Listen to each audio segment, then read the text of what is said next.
Date with a Debut is a Words and Nerds and Breathe Art podcasts co-production recorded on a Wagnical country. And I pay my respects to all elders, past and present, and extend that to any First Nations people tuning in. Always was, always will be, Aboriginal land. On with the show. Something that I love going to gigs. And then other than that, I just think it's such a great archetypal sort of character dynamic, like there are so many stories about four-piece bands in pop culture. Like it's kind of a great shorthand. Welcome to Date with a Debut, a podcast about debut authors, their incredible books, and their journey to publication. If you are looking for a new author to discover or writing inspiration for your own story and you don't know where to start, this is the place to be. I'm Nick Wasiliev, author of When Men Cry and your host for today's show, and I'm delighted to welcome another debut author in today's episode. If you enjoy the show, or indeed any other shows on the Words and Nerds platform, jump online and give us a thumbs up, a 5-star review, wherever you are listening. Thank you for listening to us and for supporting the Australian book industry. You can also find any books mentioned in today's podcast down in the description. In today's episode, I'm joined by Jordan Prosser, who is a writer, filmmaker, and performer from Victoria. His films have been screened at multiple festivals around the world and won several international accolades, and he's also a writer, having work published in Mianjin and winning the 2022 Peter Carey Short Story Award. But we're here today to talk about his debut novel, Big Time, published by University of Queensland Press. I started off by asking Jordan about how he turned to music as one of the creative driving forces behind the creation of the book, and also the experience of holding a physical copy of his book in his hand for the first time ever.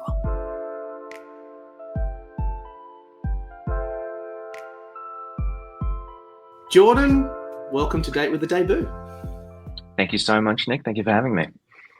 It is great to have you here. And I'm particularly excited because normally, I've had so many books on this podcast, and I have always loved music. And personally, in my own head, whenever I have done a project, music, or like a writing project or any sort of other project, music is intrinsic to that playlist while I'm writing.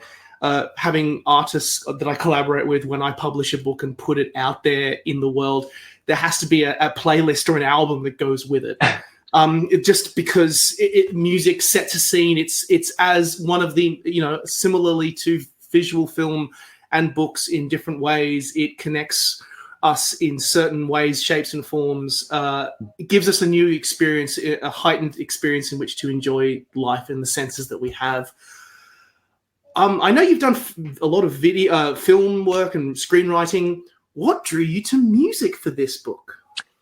Well, jealousy, basically.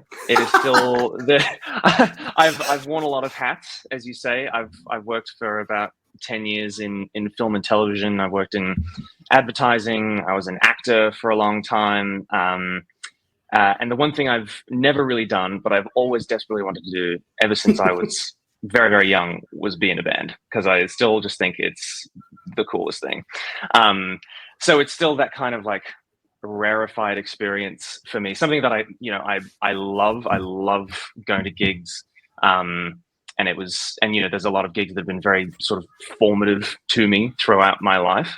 So I think it's just that kind of reverence for those artists, and especially given I have so little personal experience of it, it actually felt quite exciting to explore and to play around in that space. And then other than that, I just think it's such a great archetypal sort of character dynamic, like there are so many stories about four-piece bands in pop culture. Like it's kind of a great shorthand in a way. It immediately sets up the backstory. It immediately sets up conflict when you have these four people who are kind of, living in each other's pockets, and you've got what happens on tour, and you've got them being forced to collaborate, and then obviously exploring the fallout, what happens when it all goes wrong. So yeah, it was never really a conscious decision. I think I was never like, spinning a wheel and deciding what kind of artists there would be in the book. It was always just like, oh, it's a band on tour. Because that also then gives you the the road trip structure, the road trip narrative, which is another one of my favorites. Yes, well, there is a sneaky road trip in this book, and I will say we will try and keep it as spoiler free as we can, because Sean, the answer is for all of our listeners: go read the book. We want you to go and buy it because that's awesome. But I will say, do you have a lot of band friends? Because the reason why I ask that is I do have family and friends who have had long careers in the music industry, and on the subject of capturing the band experience of it's like a weird marriage is kind of a great way to describe it, like between four people with no sex. Or sometimes there is sex, ask Fleetwood Mac or ABBA. Quite often, yeah. Yes. I felt I did connect with that feeling of not just when everyone talks about, for example, even the thing of creative differences, how that can manifest as well, just some of the chaos that ensues, and why it is it's such a personal thing, because being creative is very much it becomes from a very personal place, which means that creating music and stuff like this leads to the famous fights that you hear about and the famous band fallouts that are all such a thing. But you captured that experience brilliantly. It felt great. Just from my do you have band friends? How did you research that and pull that together? I just need to know. I do have friends to this day who play in bands. In fact, my partner, two of my partner's brothers are in a Melbourne band called Have Hold, and they were kind enough to let me sit in on their sessions, and one of her brothers read the whole manuscript and sort of fact checked and gave me, some really great little you wouldn't use that time signature. It would be mastering, not mixing at this stage, et cetera, to sort of get the terminology accurate. But apart from that, yes, I've always known people in bands. I've always gone along to friends' bands. I've made music videos for friends' bands. So I've always kind of been on the periphery, at least, of those groups and of those kinds of artists. None quite so, famous, or none in such a state of implosion as the ones in my book. For that, there were a couple of really great resources. I read a book called Our Band Could Be Your Life, which is by a music journalist called Michael Azara, and that sort of documents the rise of the indie and West Coast punk scene in America between the 80s and the 90s. And it's just a chapter about each band. And you've got some amazing stories about how they formed and all the drug problems and the falling out and the disputes with the labels. And then I just watched 4 or 5 times. There's a Metallica documentary called Some Kind of Monster, which is just about the recording of this one. Yeah. And when you have these musicians who are, stratospherically famous, who are just, at the absolute top of their game, and of that really, really high profile, when they're still being forced to work together after 20 years or something they'd been together when this documentary was being made, and some of the interactions are just almost inhuman, charged. The way they kind very of charged.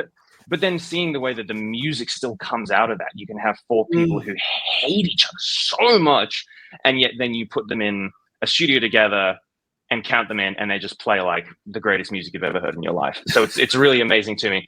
The pressure cooker, and in that sense, I don't think it's too dissimilar from other groups of artists that are forced to work together. I see the band dynamic as being similar to a film set, which is where I've spent a lot of time. Similar to the cast and crew backstage on a play, which is where I've spent a lot of time.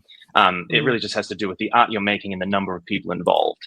But people who you kind of by choice or by default are forced to work together to make something great, putting their differences aside or letting the differences get the better of them. It's a dynamic I love and I'm fascinated by. It's such a evocative space. I mean, the first things I think of are the stories of say Oasis at Rockfield Studios, where they had a massive fight and literally recorded, What's the Story, Morning Glory in 12 days. And I mean, God, I really want to pick up that book now about, the growth of the West Coast music that you mentioned on the West Coast, like the story of the growth of grunge out in Seattle. And also like Sub Par and like the label and all of that stuff is so interesting. I could honestly literally just get sidetracked and talk to you about musical history all day, but I know that we actually have a book to talk about. I know, but it's the reason. Again, this is the reason why I really gravitated towards this book because worked a little bit in music publishing myself and have a lot of family and friends in music, so I just love this shit. But there was last question I do want to ask before we dive into Big Time. And that is the fact that we're recording this in mid-June right now. The book comes out on the 2nd of July. Likely that people will be listening to this after the book is out in the world. But today you're going to go down and literally grab a physical copy of your book for the first time. I am. That feels weird. Does that feel weird? It's super weird. It's super weird because I've actually just been overseas for about a month, and I've come back and I'm in Sydney. I'm not actually at home now. I'm in a hotel, and over the past 5 weeks, the book was printed and finished, and so I've been getting photos of it, and I've started seeing book talkers and people on Instagram unwrapping it, and I've seen my publisher reposting videos of them unwrapping it, and so everywhere I look, there seem to be these physical copies of my book popping up, but I've been overseas, so I haven't got one yet. So I haven't actually picked it up or touched it, but I'm about to go. As soon as I finish speaking with you, I'm going to go and meet my publicist, Sarah from UQP, and I'm told she will bring a couple of copies, and I can just hold them in my hand. Yeah, we were talking about before we started recording, but it's a weird feeling. And then we're like, as mentioned, like when we were chatting beforehand, I had an experience with Naima Brown, who wrote The Shot last year, and had her on the show and talked about it. I was on my honeymoon in Fiji, and I had taken The Shot with me again because I just wanted to read it again. Because when you're doing this show, you're kind of speed reading and going through the book as quickly as you can because you want to pull the questions out and stuff. And then this time, I'm going to do a slow read and digest this book. And I get to this random island in Fiji in the middle of nowhere. And lo and behold, I discover that there's a library there with a very small library just on a wall. And there's her book just right. Sitting there. And then there's a copy of my book that I have. I took a photo and sent it to her and said, look, I'm on a random island in the middle of nowhere and 2 of your books have ended up here. The journey that it's been on is weird. She was like, that's weird to me. So the journey that your book is going to go on is very strange. Yeah. I anyway, hope it shows up in that library.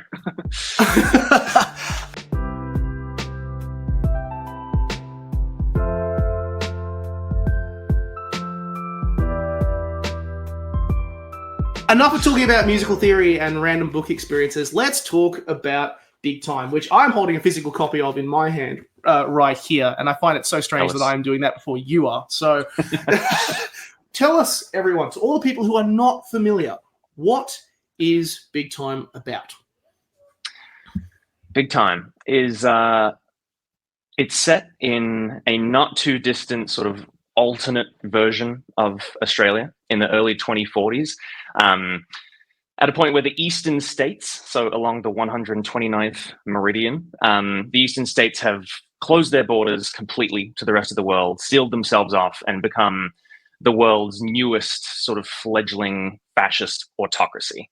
And in this fledgling country in Melbourne, there's a band called The Acceptables, a sort of pop rock band, who hit it really, really big with their first album a few years ago.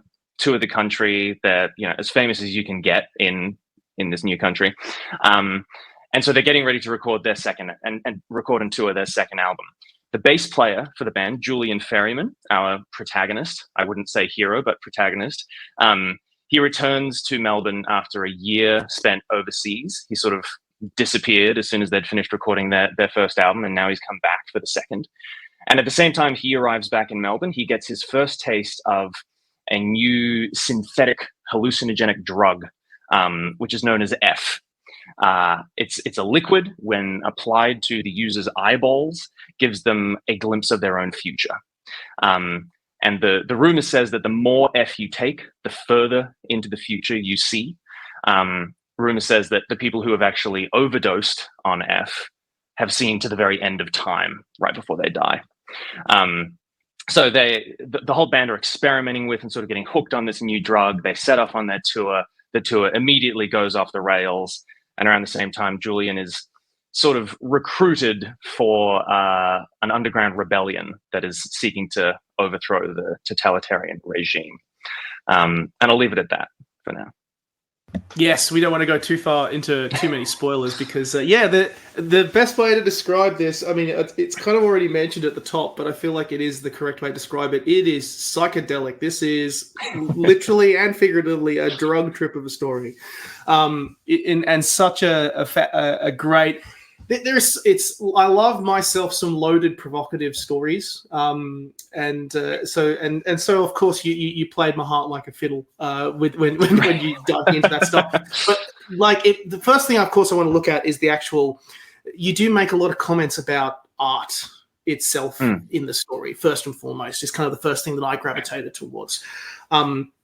There's a bit of a satiring and examining of art and how art perceives the world, and how art looks at it, as well as how art changes over the passage of time, and of course the Acceptables are very much trying to do their own thing, and very much there is an element of resistance to them, kind of that's already seeped a little bit into the band.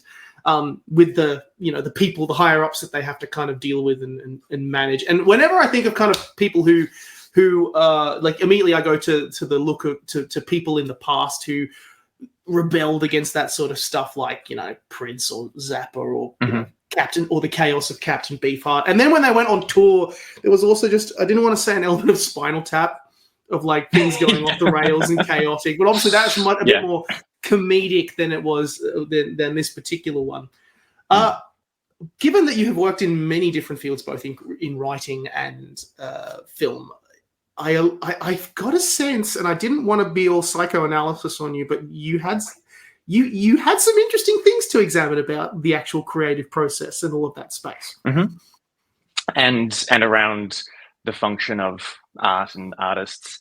I think I'd probably say up front, and we'll probably end up touching on this a fair bit. A lot of this book, even though it doesn't talk about it explicitly, this book was written, and I think personally was very much a response to COVID. Most of it was written during lockdowns, and so if anything, I think a few years on, like I'm probably in a better place now. Like hopefully a lot of people are. There is. I think the book is torn. I think this is writ large in the book, but the book is very much torn between a deep and abiding love for art and artists, and a very strong skepticism about their value and about their utility. And I think, to return to COVID, that's because if you think about that first year, 2020, it's like all the stuff that felt like it was having an actual meaningful impact, all the stuff that felt like it was driving social change, none of it was coming from established, celebrated celebrity artists. What did they give us? Like that god-awful Imagine video, that's that's what we had to subsist on. And it seemed very much during that time, like, I think that very much for general audiences, that really reinforced the idea that art is there simply to placate, to numb, to comfort. We were all just kind of like sinking into our couches and just like consuming content. This is not to say that there is not still powerful art that can change minds. I guess it's a question of the individual versus the collective. I think I'm skeptical of how much individuals can drive change now. I think change happens on a collective level. I think it comes from movements, from groups. I think individual artists in many ways feel it's too risky now. Like Taylor won't even endorse Biden, because it's seen as kind of a financial risk. So so the idea of an individual artist still being able to spearhead a movement and spark social change, it's something that I think is at least very much in flux and has been for a number of years now. Yeah. It reminded me of sometimes when I'm looking at other books, I look at other pieces of art that have played a similar mindset to me, and an experience that I had was there's a record that came out from Jack White called Boarding House Reach, which is a fantastic examination of the commodification of art and the corporate nature of art. And I often found myself sometimes when I was in that mindset reading the book, playing a couple of songs like from that about the actual, because he really breaks down the creative process and just talks about how, and it's a chaotic album as well. Like he clearly had reached the point of gone past the point of giving a fuck around trying to make his own sound work, and it became a piece about how artists in effect are corrupted and managed by the corporate desires that are kind of out there in the world. And more importantly, I think a key point that I took from the record is, because everyone talks, for example, about rock music, how rock music isn't necessarily the zeitgeist anymore. It's not as good as it once was, or it's not as focused in the mainstream as it should be. And and kind of going back to that point that you were alluding to about, the individual versus the collective.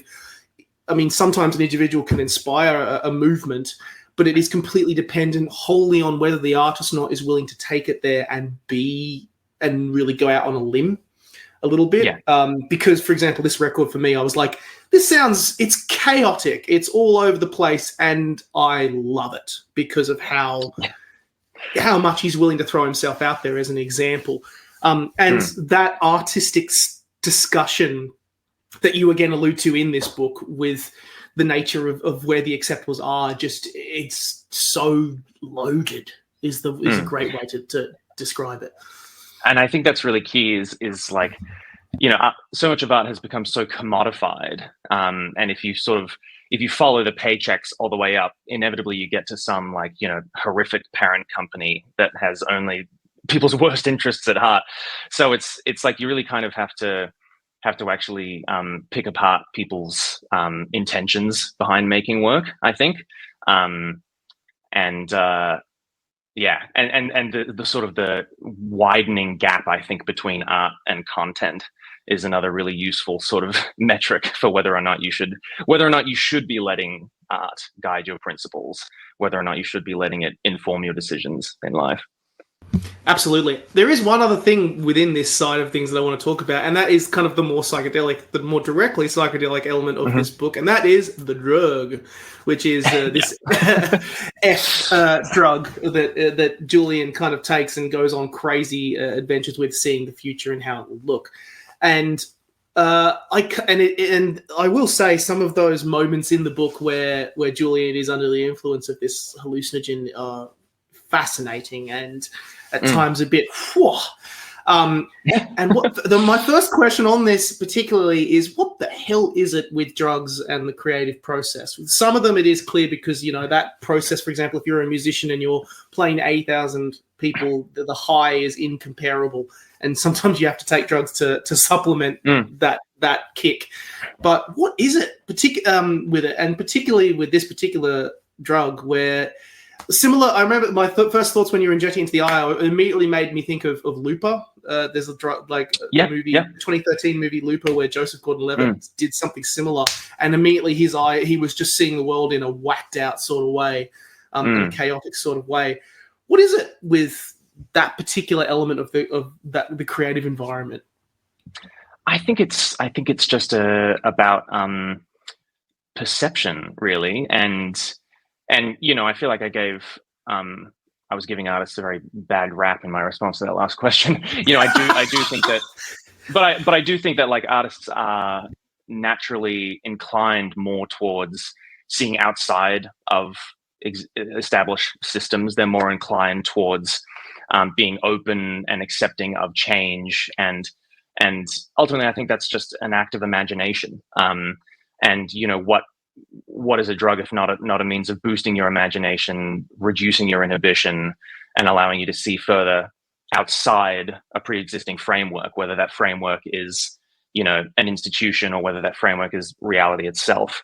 I think it's just, the willingness to expand your mind as as they said in the 60s. Yeah, I don't know. I went to a lot of music festivals in my 20s, man. I've never done ayahuasca, but yeah, it's something that's so ingrained, I think, in the culture of music making and art making, for better and for worse. And yeah, I just loved the idea of you read those sort of music books, and you watch those music biographies, and it's like every band kind of has. You look at the Beatles, for instance, like, oh, well, this was just their, like, suddenly they discovered marijuana, and it's like, this is what the music does all of a sudden, and suddenly they discovered this, and it's like you can kind of delineate different artistic movements basically by just what the drug of choice was at the time. And so I liked the idea of having this, this fictional band and this completely brand new drug of choice, and sort of how that informs the art and music of that era. Yes. Yeah. And this is actually a really good segue, because we've obviously set this subtext up in terms of the story, because it leads us nicely to talking about Julian and the band as they're making this record, this second album that they're then going to go out and tour. I can see that there was a pulling from a lot of previous musical history, as well as, from the creative people that you probably had who looked over it. Julian is such a fascinating lens to perceive this world, and that's not, and even before you throw drugs into the mix, and particularly considering, we'll get to that kind of discussion about fate and the world that we live in, and how you kind of wind that through very nicely. But tell me about Julian and this band, and this dynamic band of this dynamic foursome. Well, I already said a lot of it is sort of drawn from, the bands I used to hang out with, people I went to university with, the little, the gigs and garages that I would go to, kind of that, like the Melbourne band scene circa 2007 to 2012. Like, all the characters are just various amalgamations of those people and the artists and musicians I knew around that time. But I think another thing that really interests me is how art is inherent, like the ability to make art is inherently a privilege, and how funny it is when you see these like Melbourne grammar kids strutting around in pretend torn jeans, like pretending to be poor, as an excuse to sort of make their music and art. And that's what I think is kind of funny, is kind of. That's why all the characters in the band are sort of satirical in themselves, because they're all supposed to be these incredibly privileged, like, inner city kids, because they've lived this very, very sheltered existence. And the question in the book becomes like, where you inevitably have the scales fall from your eyes and sort of see the world for what it truly is, you have a choice. You can turn your back on it, and you can lean back into nostalgia and comforts and the things that you've always known, or you can run straight towards it, and you can be a part of it, as sticky and uncomfortable and ugly and painful as it might be. And so within the band and within their wider entourage, the whole sort of ensemble group of characters in the book, you have every different kind of response in that. You have the people who completely lean into it and try and fight and try and change the world. And then you have the people who, like Julian, I suppose. What do you do on a hero's journey when the hero just continuously rejects the call? Like, when he has no interest really in being a part of the new world. And yet he's the one who's sort of been called upon, Tell me a little bit more about Julian, because I mean, more for like he did feel like the right lens to view this world through, because not because of his own active resistance to it, but he also seemed like there was some moments, again, as you kind of allude to, where other members of the band and the entourage were kind of very much leaning into this space, and he often with his lens, and as the narrator provides, a very reliable counterpoint, or unreliable, depending on where he is. Why did Julian feel like the right person? Just tell me a bit about him. I think Julian, in many ways, Julian is kind of my way of interrogating something I've been feeling basically since I turned 30, and that is like a fear of my own sort of creeping conservatism, I suppose. And I'm talking purely about, like cultural conservatism. In that you always think, like, I was talking to a friend of mine about this the other day, you always think when you're young, you're like, man, I'm never gonna be out of touch. I'm never gonna say no to anything. I always want to be on the cutting edge. I always want to be on the front foot. And then inevitably things change. And I think it's very, very human, and it's very natural to kind of resist that change, because there's just stuff you love and you just want that stuff to last forever. And as soon as you realize it doesn't, you just naturally begin to dig your heels in, and it becomes a conscious, active choice to actually continue to be a part of an evolving, functioning, changing and mutating culture, I think. And the little part of me that was like, can't we just keep doing what we always did? Like, whether it's in music or film or what have you. Because I worry that instinct leads to worse instincts, leads to far worse, not just aesthetic, but societally damaging conservatism. It's maybe easy to say, you just like the old Ghostbusters movie, or, The Last Jedi ruined my childhood. But I really don't think it's actually that far removed from saying that and voting no in the voice referendum. I think they come from a similar place. And I think if you leave one unchecked and you dig your heels in too much, it's really not that hard to end up at that other place. And I'm not personally worried I ever will end up at that place. It's just this feeling of like, sometimes I feel a little bit uncomfortable with like the music and the movies and the stuff that's happening around me. Like, suddenly I don't understand. Like, am I suddenly irrelevant? I think that's a fear that everyone at a certain age experiences. It's something that everybody goes through. And so that's really embodied in Julian. Except he's kind of the worst version of that. Yes, exactly. He's a far, far extreme version of what happens when you dig your heels in. Yeah, and I mean, I won't lie, I've felt the same way about that that kind of growing conservatism as well. And in my head, I've been like, I need to try and fight that a little bit. But then sometimes I'd be like going and listening to, I don't know, Triple J or something. I'm like, what is this music? And 10 years ago, I'd be like, 10 years ago, I would have been like, oh yeah, this is the shit. And I'm suddenly terrified. It means that I'm old. And that's a really great example, And so what do you do to change that? Like, do you just listen to Triple J 24/7 as like exposure therapy to try and force yourself to like something? Like, is it okay to just stubbornly say, hey, I like what I like, I don't want anything new, or is that kind of like cauterizing your mind against new impulses and new experiences?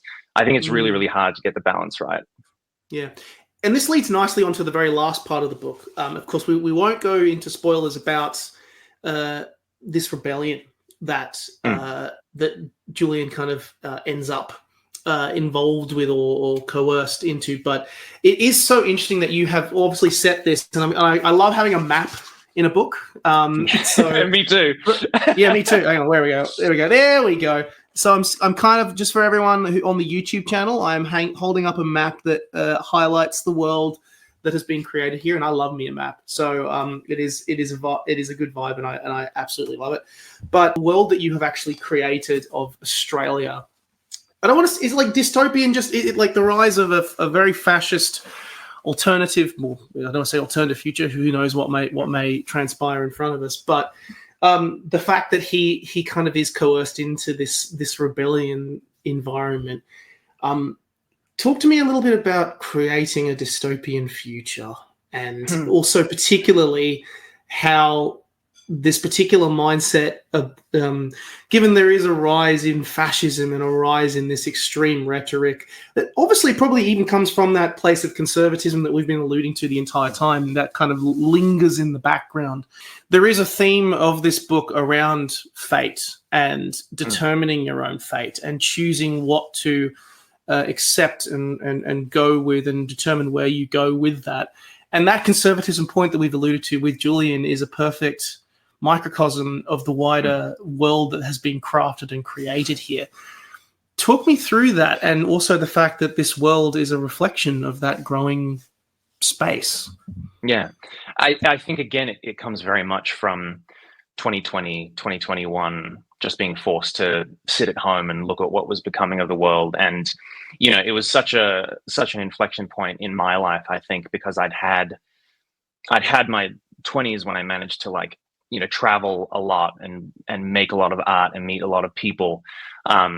And then it seemed like the world just immediately started getting smaller again. And not just personally, not just because we couldn't leave our homes, but because it seemed like worldwide there was this growing trend towards people becoming insular, this trend towards xenophobia, this trend towards rejecting the unknown in favor of the established and the known. And so that's really what the world of Australia in big time is. It's just that turned up to 11. It's like, what do you do if you literally just shut your country off and say, nothing new ever? Like, we like things the way they are. We have everything we need. We will not be taking any new people, any new art, any new ideas, anything like that at all.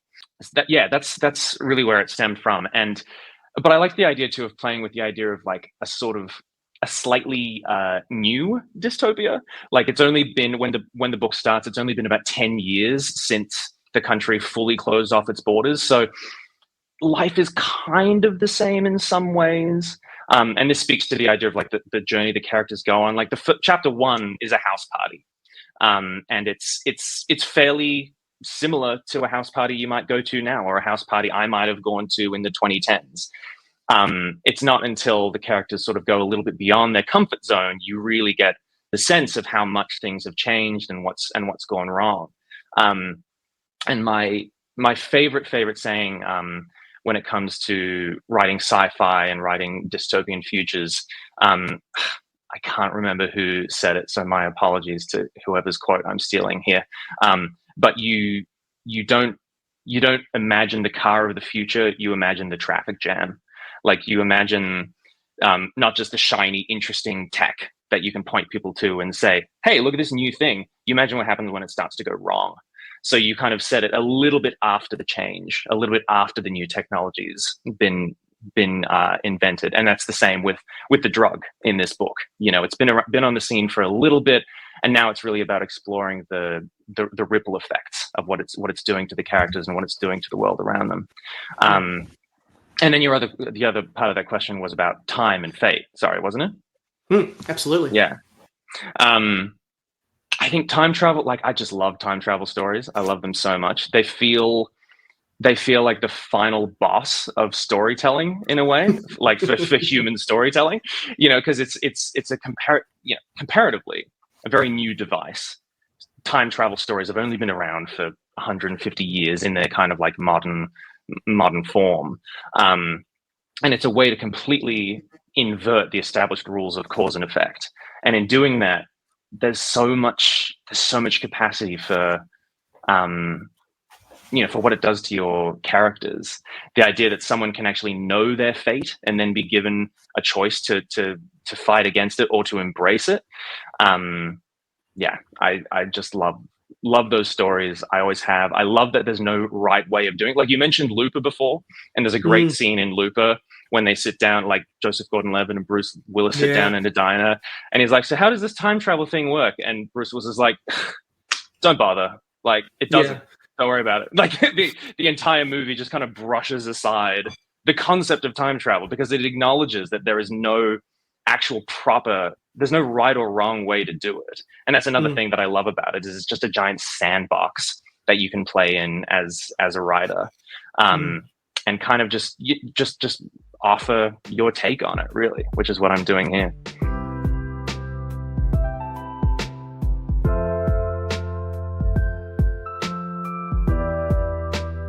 Let's talk a little bit about your story, your journey to publication a little bit, if I can, because we as we kind of alluded to, obviously UQP picked up the book. You have been doing a lot of short story writing. You got stuff published in the engine. And obviously you're kind of, getting yourself familiar with that process. The First question I do want to ask is, because I have a screenwriter here in my midst, I always like to see the comparison of how short story or book writing compares to the process of crafting and creating something to film, transitioning something to film, when you're thinking about the context of not just you being the writer or the editor, but having an actor and a director take that work and then build on it. But you've also got the context of music and music creation. How does writing this story, writing it compare to those other creative processes? Well, again, I'll quickly reference COVID in that always. I know. Sorry, everyone. 2020 and 2021, I've been working this like corporate job to kind of survive, like so many people were at that time, and I quit in June 2021 because I was like, great, world's back on track, I've saved up a bit of money, I'm gonna go all out, like make some movies. And then a month later, Melbourne went back into the longest lockdown we'd ever had, and I was like, this is not ideal. And for the last 18 months, of course, everyone had been saying, like, will there even be a film industry? Will movies even exist after this? It was not looking good. And I'd been so frustrated and so heartbroken by the last couple of years creatively. I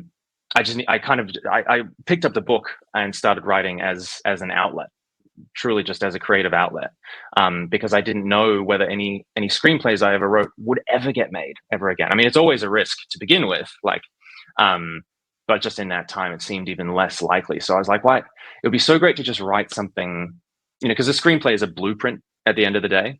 It's not a finished product. They can be beautiful and they are a work of art in themselves, but they're not a finished product. I just wanted something that I could make and I could finish, even if I was the only one who ever read it. I just wanted that feeling, that sense of creative closure. And so that was what led me to pick the book up again. And the differences in writing, I would say, it was an even better outlet than I ever could have anticipated, because the thing that really kills me, I think, especially if you're a screenwriter in Australia, is every word you write has a dollar amount attached to it. You are constantly thinking about budget.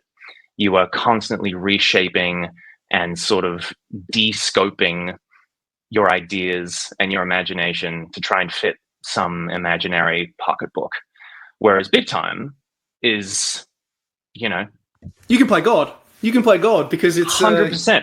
Yeah, it'd be the most expensive film ever made. It's a $400 million movie. You know what I mean? And I could just do that. I could completely let myself go with it. And I just, because I love stories that have this huge scale. I love, like you say, the maps. I love something that hops all around the world. And I could actually do that. So it was so liberating in that sense, and so different from what I was used to. And then the other real main difference, I think, in terms of the work itself, and this is particularly important, I think, for my book, is the control you have over time. If you need to display the passage of time in a screenplay, you don't have a lot of options. You've got a hard cut, you've got a cheesy montage, you've got like, oh, the plants have grown, the character's hair is longer, tricks basically. But in prose, a single sentence can describe a second, or it can describe a century. And there's a lot of that in my book. I think the elasticity of time in prose is one of its most beautiful attributes, one of its greatest tools. And it was such a joy getting to kind of, just wield that with impunity, I think. There is usually that famous quote that, again, I can't reference the person, so now we're even on that, which is the picture says a picture says 1,000 words, and I have a little addition that I have started to put onto that, which is that the picture says 1,000 words, the right word says 1,000 more, because of the flexibility of the subtext that can be implied. A look, a moment, a thought, a process, exactly. An interaction can offer so much more. And the rule in filmmaking, so often the number one thing they tell you in screenwriting is like, show, don't tell, show, don't tell. And you know what? Sometimes it's great just to tell. It's so great just to be like, the character thought this without having to come up with some like physical manifestation of it. Yeah, it was so liberating. Now that we are in fact out of COVID, thank God, and now that I think there is still an Australian film industry, it still exists. There is. It does, there is. Thankfully. And hopefully you are getting more screen work, and that means that you have more money coming in the door. What is next for you bookwise after Big Time? And I'm fully aware saying this that you were like, okay, I can't wait for this book to be out in the world before we started this recording. But is there another story? Has it inspired you? Yeah, there's a couple. There's two that I'm working on. One is a real change of pace. It's a much shorter, much more contained sort of human drama. Well, it's a comedy. Actually, a sort of lighthearted comedy about anxiety and depression and suicide and going to Mars, that I've been working on now, about the sort of a response to the climate crisis. And then the other one I'm working on is much more similar to Big Time. It's about art and the power of art to kind of heal or destroy. My template for it is kind of the Da Vinci Code. Ooh, okay. Ooh. But about a sort of a fuddy-duddy art historian who gets sucked into a global conspiracy. Fuddy-duddy art stories. That doesn't sound like us at all. That doesn't sound like artists at all, but that sounds amazing. I love it. Yeah.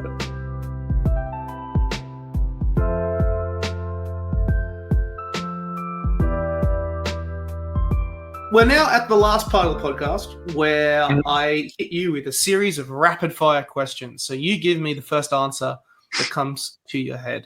All right. It's super fun and I absolutely love it. First, I've allowed you to prepare for two particular questions, which you would have heard of before, which is about your book and reading habits. And my first question to you is, what is your favorite book that you have read in the last 12 months?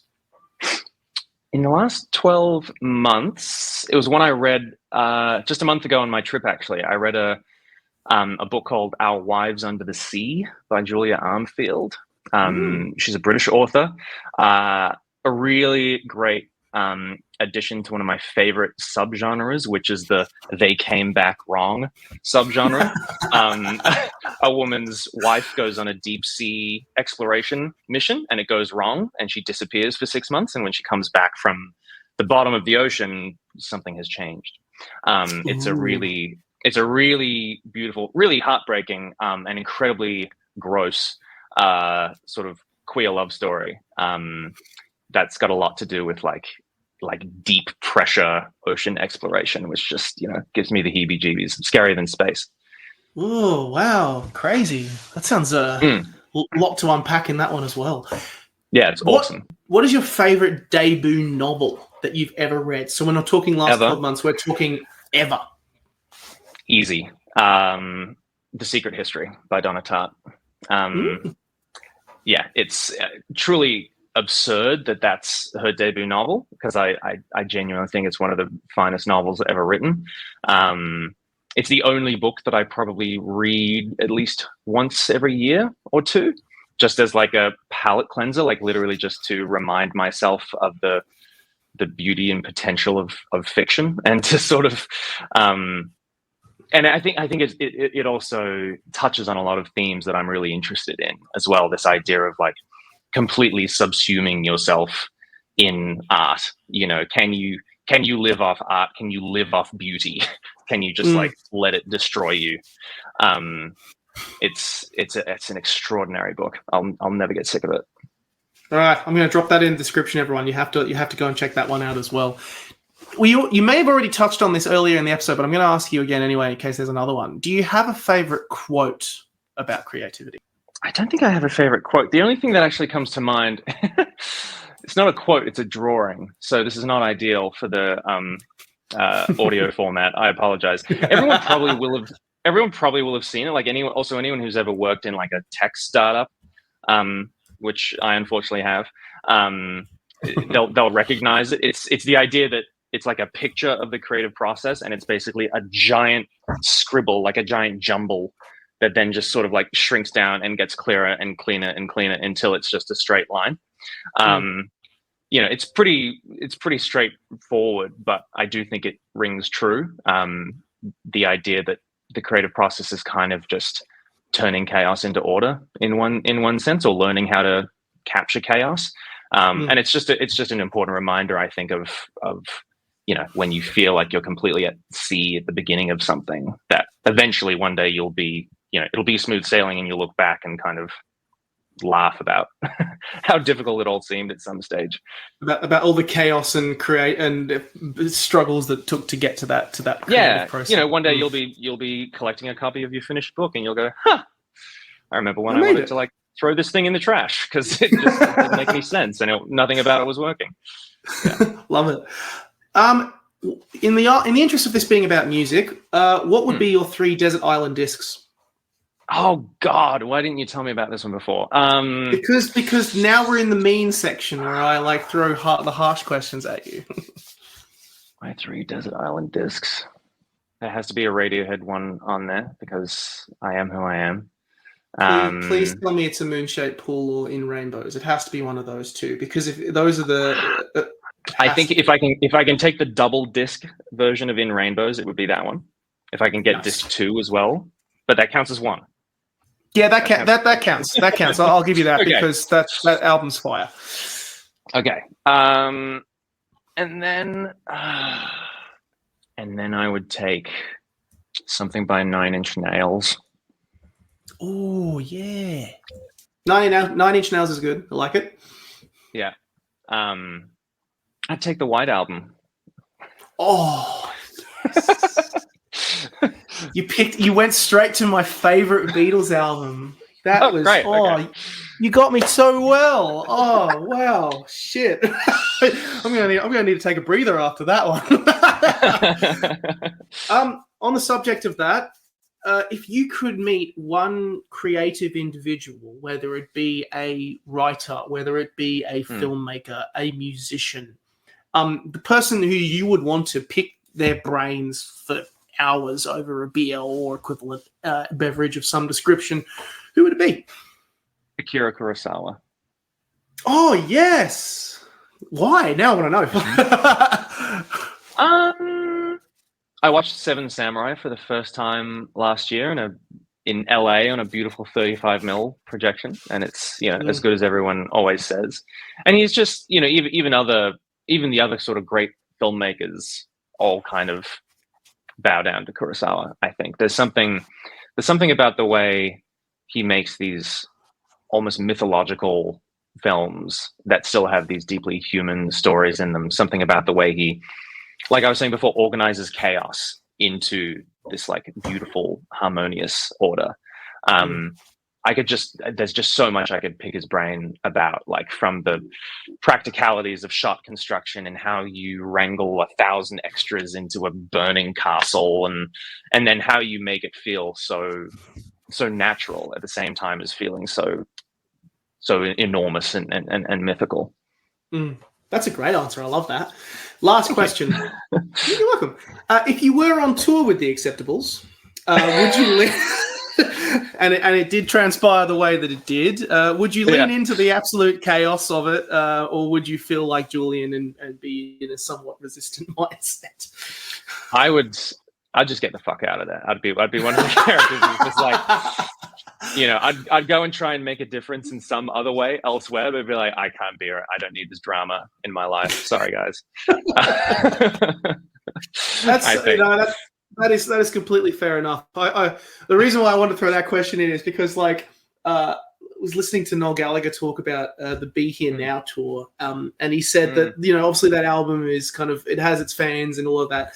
He said, look, even though I didn't find the album like the best process, he doesn't personally like. He said that tour that we did was the best time I ever had, even though it was complete and utter chaos and everyone was on cocaine, and it was like just. It was the album was cocaine set to music, but it was the best time I ever had on a tour. So who knows? This has been so much fun, Jordan. Thank you so much for writing this book, and thank you so much for giving us such a loaded, exciting deep dive into dystopian Australia. I'm vibing it. It's good fun. And on top of it, talking music and creativity, you got me. And it's the reason why this podcast has been as long and as fun as it has been. Thank you so much, man. This has been great. Thank you. Thank you for your time. Thanks for reading. Appreciate it.